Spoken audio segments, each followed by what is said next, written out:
Hey YouTube, it's ICU and welcome to the 27th episode of Best Tech Info and Rumors. To start off, I want to talk about the three companies that make the major consoles. So that would be Sony, Nintendo, and Microsoft. It appears that they will all be using AMD graphic cards in their next generation consoles. This is pretty interesting considering all of the companies want to have a competitive edge over the other companies. So it seems kind of interesting that they would all be using the same company for their graphic cards. But with that said, one could be using a better graphics card than the other one, so we'll just have to wait and see. Now from here on out, I'm going to be talking about Apple and Apple related news. To start off the Apple news, I wanted to talk about 4G compatibility for the iPhone.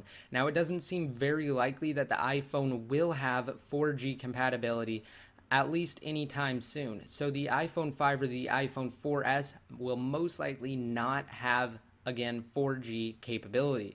Now this is because the first generation LTE components are out right now and they are extremely big in comparison to what Apple is using in iPhones right now, and that would definitely jeopardize the size of the iPhone and it would make it significantly bigger. So Apple decided to wait until the second generation version of LTE chipsets are actually in production, and that won't be until early 2012. So if you put the two together, it seems very likely that Apple will not use 4G in the iPhone 5 or the iPhone 4S. Now there are some pictures floating around the internet of an alleged iPhone 5 that has 3D video capturing capabilities. Now this actually seems pretty fake when you look at it for a couple of different reasons. The first reason is that it says iPhone 5 on the back. Apple would never put a number after the iPhone engraving on the back, and it's a different font altogether, and it's even bigger than the word iPhone as well.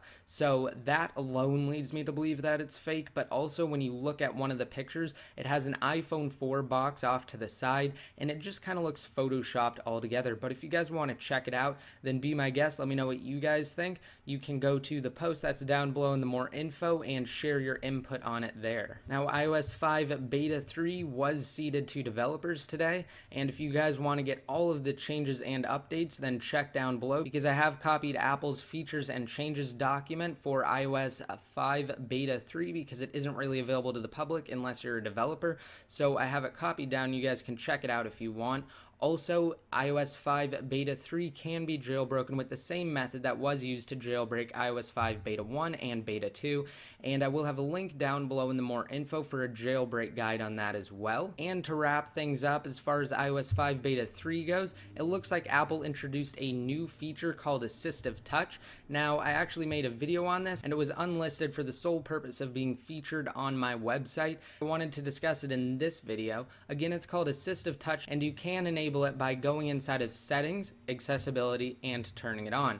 Now some of the features for Assistive Touch aren't enabled right now. You can't actually enable them, but what you can do is you can bring up the menu and you can put it in any of the corners simply by moving it around, and then once you bring up that menu you can access basically anything that you can normally do with hardware buttons. So you can use the home button, for instance. You can bring up the multitasking bar by double tapping the home button icon in the menu for Assistive Touch.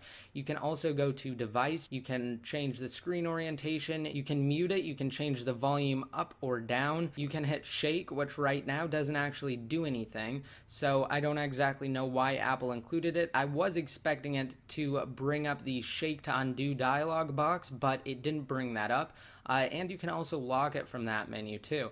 Now you can add custom gestures, and it allows you to do other on-screen things as well that you would normally be able to do simply with your fingers, like pinch to zoom. And if you're on an iPad, it will allow you to simulate 4 or 5 finger gestures as well. And it looks like Apple is trying to get people away from using hardware buttons, and eventually it looks like this could be a full replacement for hardware buttons on future iDevices. Jailbreak Me has officially passed 2 million jailbreaks served. So that is absolutely amazing, and that's basically record time, and that's probably because it is extremely easy to use in comparison to other jailbreak utilities. Apparently somebody filmed themselves jailbreaking their iPhone 4 in an airplane, so I thought that was pretty cool, and they were able to do this obviously because of in-flight Wi-Fi, and it's just something that's unique that you wouldn't really expect to be done. And finally, Apple released 2 new commercials for iPhone iPhones. So if you guys want to check them out, a link will be down below in the more info, as well as anything that I talked about in today's episode. I hope you guys liked this video. Please remember to rate it up if you did. For the question of the day, let me know down below, what do you guys think about Assistive Touch, and do you guys think that it will completely replace hardware buttons for future iDevices? Also, I will have a link to my Facebook page and Twitter accounts down below in the more info. Be sure to like my Facebook page and follow my Twitter accounts to be updated more often. And I will also include a link to my Google Plus profile so you guys can add me to one of your circles if you want. And if you guys want to be updated every time I release a new video, be sure to hit that subscribe button. And until next time, this is ICU, signing out.